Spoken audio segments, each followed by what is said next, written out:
একটা সেকেন্ড সহ্য করবো না ইনশাআল্লাহ। ইনশাআল্লাহ আমি সেই সাথে বলি ডিগ্রিচার মাদ্রাসা, আপনারা জানেন আমি এই মাদ্রাসা একটু ছাত্র। এই মাদ্রাসা আপনারা দান খয়রাত করেন বিধায় আমার মতো নগণ্য নালায়েক আপনাদের সামনে জোর গলায় বক্তব্য দেওয়ার সাহস করছে। শুধু এখানে আলহামদুলিল্লাহ দেখানো যায় খুব স্পষ্ট ভাষায় আমি কথা বলছি। আপনাদের দোয়া, আপনাদের সমর্থন, বাবা মার দোয়া, উস্তাদের দোয়া, আমার এলাকাবাসীর দোয়া, আপনাদের দোয়া আমার প্রতি আছে কি নাই? আপনাদের দোয়া নিয়ে কথা বলি। কাজে পিস্তা হক থেকে হওয়ার কোনো কথা নাই।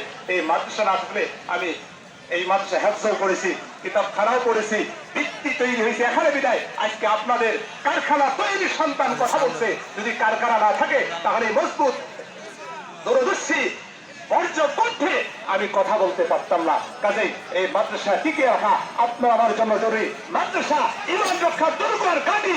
মাদ্রাসা ঠিক থাকবে, ইসলাম ঠিক থাকবে, মাদ্রাসা ঠিক থাকবে, ইমান ঠিক থাকবে, মাদ্রাসা ঠিক থাকবে, কোরআন ঠিক থাকবে, মাদ্রাসা ঠিক থাকবে, ইমান ঠিক থাকবে। কথা বলে ঠিক কিনা জুড়ে বলতে হবে।